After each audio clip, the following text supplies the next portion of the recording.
तो आप सबका स्वागत है करियर शाला में। आज की जो न्यूज है, सबसे इंपॉर्टेंट चीज, आपका सीईटी का एग्जाम आने वाला है। आई नो हरियाणा के बच्चे बहुत मेहनत से तैयारी कर रहे होंगे। कुछ एक वो लोग हैं जिन्होंने पेपर की तैयारी पता नहीं कब से शुरू की है और अब वेट कर रहे हैं कि कब सीईटी का एग्जाम होगा।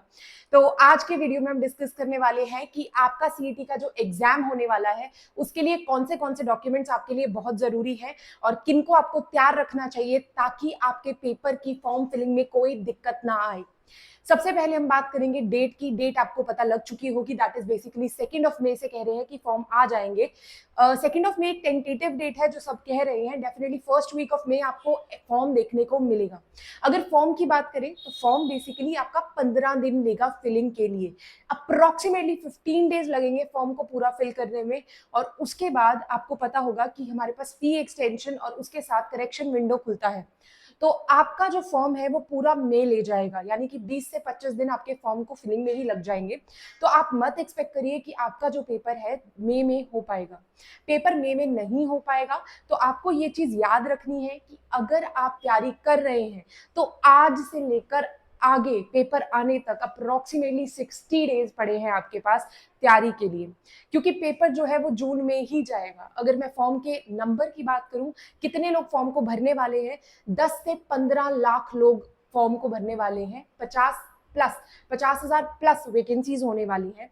तो आपके जैसे बहुत सारे लोग हैं। अगर आप तैयारी कर रहे हैं, मेरे हिसाब से अगर तैयारी कर रहे हैं तो इसी बार पे पेपर को क्लियर करिए, वरना पता नहीं कब सरकार निकालेगी सीईटी दोबारा।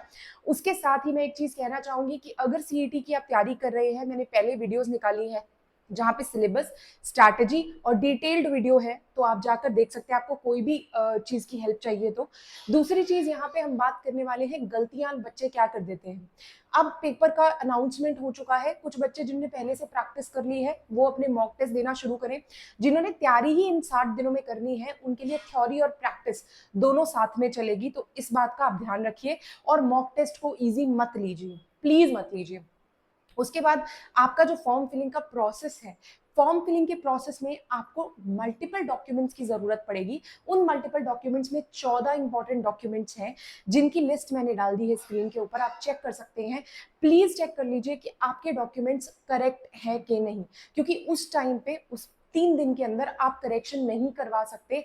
It is a long procedure for 1 month और प्लस। तो आप ध्यान रखिए, अगर आपके सर्टिफिकेट सारे के सारे जो भी स्क्रीन पे दिए हुए हैं, अगर इनमें से कोई भी सर्टिफिकेट आपके पास है तो ये सर्टिफिकेट अपडेटेड होने चाहिए।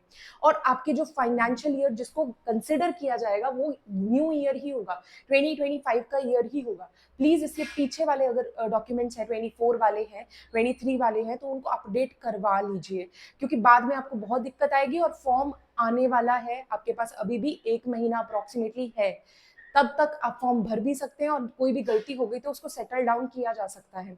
ज्यादा इंतजार मत कीजिए, फॉर्म को बहुत सीरियसली लीजिए और उसको कंप्लीटली भर के आप अपना सबमिट कर सकते हैं फॉर्म। और एक और चीज, पेपर जो होगा वो जून 15 के बाद ही होगा। आप देखिए ना, सरकार वेट कर रही है, एग्जाम की डेट क्यों नहीं निकाली गई है, क्योंकि पेपर अप्रोक्सीमेटली 10 से 15 लाख लोग भरने वाले हैं। अगर 10 से 15 लाख लोगों की फिलिंग आ जाती है, फॉर्म फिलिंग आ जाती है, तो आप सोचिए कि इसका अरेंजमेंट करने में सरकार को कितनी देर लगने वाली है। तो उस अकॉर्डिंग आपका जो पेपर है वो जून 15 के बाद ही होगा। तो इसीलिए मैं कह रही हूँ कि आपके पास अप्रोक्सीमेटली 60 डेज है अपने पेपर की तैयारी के लिए। और अगर मोस्ट प्रोबेबली पेपर जो है वो जुलाई तक जाने की संभावना है, पर अगर जल्दी से जल्दी भी किया जाए तो जून मिड के बाद ही हो पाएगा। उससे पहले पेपर के आने की पॉसिबिलिटी बिल्कुल नहीं है। So all the very best. Documents मैंने बता दिए, डॉक्यूमेंट्स आपके 14 के 14 डॉक्यूमेंट्स में से जो भी एप्लीकेबल है, इवन आपका जो डोमिसाइल सर्टिफिकेट है वो भी प्लीज ध्यान रख लीजिएगा कि बदला हुआ नहीं होना चाहिए। जो आपका नॉर्मल सर्टिफिकेट है वो सही होना चाहिए, एड्रेस वगैरह सब सही होना चाहिए, वरना एक छोटी सी गलती आपके लिए प्रॉब्लम क्रिएट कर सकती है। All the very best. I know आप सब बहुत दिल से तैयारी कर रहे हैं, अब तो डेट भी आ चुकी है। आप तैयारी करते रहिए और अगर आपको लगता है कि आपको मदद की जरूरत है किसी भी चीज में, जीएस में या मैथ्स में, मैं मैथ्स की टीचर हूँ, मैं आपकी मदद जरूर करूंगी। कमेंट सेक्शन में मेंशन करना मत भूलिएगा। धन्यवाद।